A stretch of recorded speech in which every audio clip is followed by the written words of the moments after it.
Est-ce qu'on est sur la fin de l'influence? Il y a quelque temps, j'ai sorti ce TikTok et le moins que l'on puisse dire, c'est que ça a fait réagir. Et c'est vrai qu'avec tout ce qui se passe ces derniers temps, tous les dramas, toutes les questions, on peut se demander si on ne se dirige pas vers la fin d'une ère. Je pense que ce serait intéressant de revenir au tout début, de remettre un peu de contexte. Les influenceurs, les créateurs, les youtubeurs, tous les mots que vous voulez mettre à ce niveau-là, arrivent fin des années 2000, début des années 2010. Notamment d'abord, dans un premier temps, sur Dailymotion avant d'arriver sur YouTube. Il faut se le rappeler, ils viennent parce que ça les amuse, parce que c'est des passionnés, d'ailleurs c'est des choses qu'ils aiment bien nous rappeler eux-mêmes, parce qu'il n'y avait pas moyen de monétiser à l'époque. Il n'y avait pas de pub, il n'y avait pas de partenariat, il n'y avait pas tout ce genre de choses. Mais ce n'est pas parce qu'il n'y avait pas que ça n'a pas fini par arriver, et YouTube commence à intégrer AdSense, donc qui permet de monétiser les vidéos, il commence à recevoir des giftings pour les promouvoir et ensuite commence à avoir des partenariats rémunérés. Des personnes commençant à sentir l'opportunité commencent à créer des agences d'influence et ça commence à pop-up un peu partout. Et voici que maintenant, être youtubeur est le métier le plus voulu par la nouvelle génération. Et comme je l'ai dit, au début ils étaient là par passion, mais maintenant il y a des opportunités professionnelles et ça, tout le monde en est conscient. Ça veut pas dire qu'il y a plus de passion, ça veut pas dire que les gens qui créent sont là pour simplement opportunisme. Mais ils savent très bien qu'ils peuvent gagner énormément. Et ça, il ne faut pas l'oublier. Car pour beaucoup, c'est l'opportunité pour eux de changer de classe sociale. Et tout ça, ça a aussi créé une sorte de nouvelle culture. En fait, tout simplement, on avait des fans d'influenceurs. Car en fait, les influenceurs, les créateurs, ils étaient érigés quasiment au niveau de stars. Alors certes, pas au niveau des grandes célébrités, des acteurs et des chanteurs, mais c'était en gros des mini-célébrités. Donc on avait des événements qui étaient organisés, des rencontres, youtubeurs abonnés, et c'était quelque chose, parce que tu avais des milliers de personnes qui faisaient le déplacement juste pour avoir l'opportunité de faire une photo ou d'avoir une signature. Donc on était sur une vraie starification des créateurs. Et bien que ça soit toujours le cas, parce qu'on peut le voir par exemple aux US avec iShowSpeed, ou encore Kaysena, en France, ça a quand même un peu relativement baissé. C'est plus autant qu'avant, même si, bon, on a quelques exceptions. Mais ça, c'est aussi lié au fait que maintenant, les viewers, les abonnés sont aussi beaucoup plus au fait de la relation parasociale qu'ils ont avec les créateurs de contenu. Donc là, une relation parasociale, c'est quand en fait une personne connaît une autre personne, mais que cette autre personne ne connaît pas la personne initiale. Donc on est un peu sur une relation à sens unique. Et d'ailleurs, on peut le voir, il suffit que demain, un créateur soit dans la rue et qu'on l'arrête, la manière dont on va l'aborder de manière hyper friendly, alors que ça ne viendrait pas à l'esprit d'aborder un inconnu comme ça dans la rue. Et donc la connaissance de ce type de relation, ça va aussi affaiblir la relation entre les abonnés et le youtubeur, ou les abonnés et le créateur. C'est un mot que je vais beaucoup dire, créateur. Ça va être long. Et donc, comme il est beaucoup plus au fait, il va du coup pouvoir prendre beaucoup plus de distance par rapport à son youtubeur, son créateur préféré. Mais je tiens quand même à le souligner, ce n'est pas que au niveau des créateurs. C'est aussi quelque chose qu'on voit par exemple avec les célébrités de manière plus générale. Des gens ont commencé aussi à prendre du recul par rapport aux stars. Que ce soit des acteurs, que ce soit des chanteurs, que ce soit des grands DJ, etc. On a quand même une petite baisse de la starification si on doit comparer au début des années 2000 ou même dans les années 90-80, où vraiment on avait une très très grosse starification, de gros stans, hein, quitte à ce que ça soit jusqu'à l'excès. Là, je pense qu'on peut le voir aujourd'hui avec tout ce qui tourne autour des groupes de K-pop, avec des idoles, etc. Mais si on doit retourner en Europe, ou en tout cas en Occident, je pense que l'un des derniers gros phénomènes, c'était les One Direction, juste après Justin Bieber. En tout cas, on a beaucoup plus conscientisé les choses aujourd'hui. Et si on a aussi conscientisé un peu plus les choses aujourd'hui, c'est parce que on a eu droit aux influenceurs dits télé-réalité. Car ces derniers ont beaucoup secoué le paysage, tout simplement, notamment à cause de partenariats abusifs, d'arnaques. Et donc, force à tout ça, les gens ont commencé aussi à ressentir une sorte de dégoût par rapport aux influenceurs.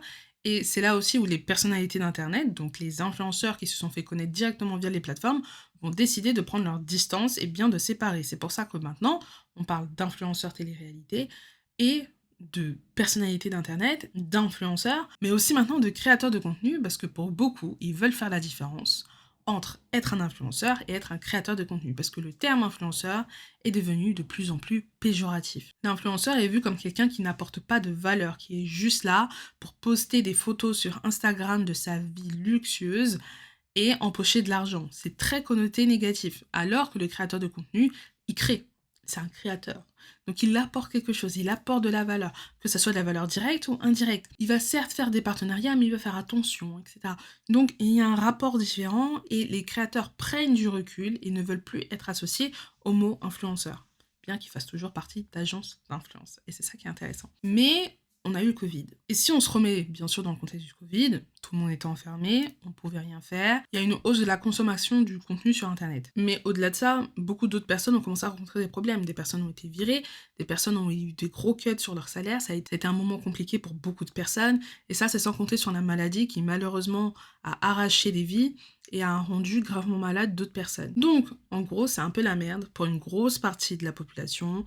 Et dans le même temps, vous avez des créateurs, vous avez des influenceurs qui vous montrent que globalement, eux, ça va, et t'en as même qui sont en voyage, en train de surfer, etc. Et ça, d'ailleurs, ça a été très bien montré avec Kim Kardashian, qui, elle et sa famille, sont partis sur une île pour s'éloigner de tout ça. Et tout ça, ça n'a pas plu. Et c'est là où, en fait, beaucoup de personnes ont compris la déconnexion qu'il y avait entre eux et les influenceurs. Et donc, après Covid, ce qui s'est passé, c'est que bon, déjà, on a eu l'inflation, hein, tout a été ralenti, les prix ont augmenté, pas les salaires, etc. Donc pour beaucoup de personnes, c'est difficile. Les signes du coup de richesse passent beaucoup moins. La déconnexion entre la vie de luxe qu'une personne peut avoir et ses abonnés passe beaucoup moins aussi. Et du coup, on tient beaucoup plus responsables les influenceurs qu'avant. En fait, on est tout simplement beaucoup plus critique envers les influenceurs qu'on l'était avant. Alors certes, aujourd'hui, l'une des créatrices les plus critiquées, c'est Léna Situation. Elle a beaucoup été critiquée ces derniers temps, notamment avec sa détox digitale, mais c'est pas la seule. On a aussi, par exemple, Inoxtag, qui se fait énormément critiquer. Thibaut InShape, aussi. Mais pas que, il y a aussi pas mal de TikTokers qui rentrent dans cette case. Et là, je pense que la première, c'est Ophénia. Je suis pas là pour dire si c'est mérité ou pas. Je pense que dans certains cas, la critique est clairement fondée. Mais pour dire que maintenant, il n'y a plus réellement de passe-droit. Plus trop de droit à l'erreur. Mais c'est également lié à des positions aussi beaucoup plus fortes. La société se polarise, et donc forcément, ses avis aussi. Que ça soit au niveau de l'écologie, que ça soit au niveau du capitalisme, du racisme, des guerres qu'il y a aussi actuellement, des politiques qui sont menées, de la montée ou de la descente de certains partis. Bref, il y a plein de choses. Comme je dis, le monde se polarise. Et donc, c'est quelque chose qu'on va aussi ressentir sur les influenceurs, sur les créateurs. Et on va attendre d'eux des prises de position fortes, des paroles claires. Et certains vont jouer le jeu, d'autres non. Et dans les deux cas, on va leur reprocher. Et en tout cas, ceux qui souhaitent continuer en faisant les aveugles, parce qu'il y en a beaucoup, en paieront ensuite le prix un peu plus tard. Alors après, est-ce que c'est un prix fort? Est-ce que c'est un prix faible? Ça, c'est encore autre chose. Et je pense que ce qui a vraiment bousculé un peu les choses, c'est le Blockout 2024 qui a été lancé parce qu'une influenceuse invitée au Met Gala a fait une vidéo qui est très très très mal passée. Et l'objectif est simple, c'est de bloquer les créateurs qu'on pense qui ne méritent aucun soutien, pas d'argent, pas de sponsor, etc. Parce qu'ignorer quelqu'un, c'est quelque chose, mais le bloquer, c'est s'assurer qu'on ne le revoit pas et que du coup, on ne lui donne pas d'attention, parce que vous le savez aujourd'hui, l'une des monnaies les plus importantes et qui a le plus de valeur, c'est l'attention. Donc en ne donnant pas d'attention à un influenceur ou à un créateur, vous assurez de ne pas le payer. Et ne pas donner d'attention à un influenceur, c'est du coup sa mort. Alors là, bien sûr, on est au début, mais je pense sincèrement qu'au fur et à mesure du temps, les viewers vont attendre des prises de position, et ça de plus en plus fortes. Certains ont commencé à parler,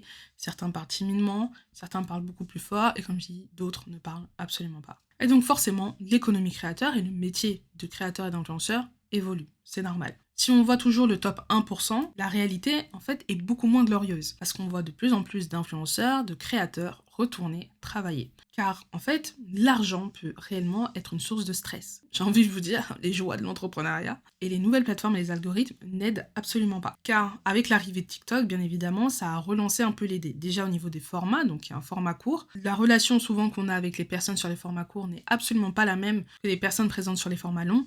Si je pense à YouTube, ou même le podcast, c'est encore autre chose. Car en fait, sur les plateformes longues, vous avez quand même une certaine distance. Même si elle peut être petite, vous avez quand même une petite distance. Alors que sur TikTok, en tout cas sur les plateformes courtes, cette distance, elle est beaucoup plus minime, elle est presque invisible. C'est comme si vous étiez en FaceTime presque parfois avec vos potes. Et ça, c'est juste pour les plateformes courtes, parce qu'après, vous avez les plateformes de live, donc soit live sur TikTok ou live sur Twitch, et là, vous allez pouvoir communiquer directement avec votre créateur ou votre influenceur, et du coup, la distance de relation, elle est quasi inexistante. Mais il y a aussi quelque chose d'intéressant, c'est la For You page. La For You page qui a aussi rebalancé les dés, parce qu'avant, vous allez vous abonner à quelqu'un, et ensuite, vous allez voir son contenu, car il allait être poussé dans votre feed.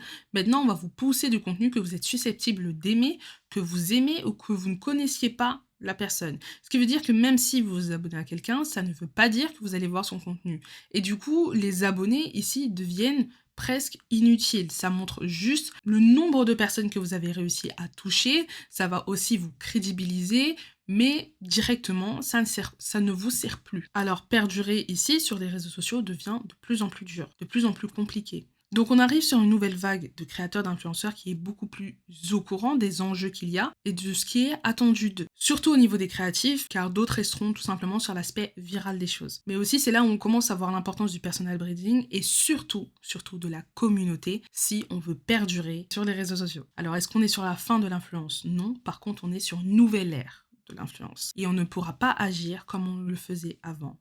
On ne pourra pas faire les choses qu'on faisait au début ou fin des années 2010 pour réussir en 2024, 2025, 2026, 2027. Et ce qui est intéressant aussi, c'est de voir la diversification des revenus, parce qu'aujourd'hui, juste être créateur ou influenceur ne suffit pas.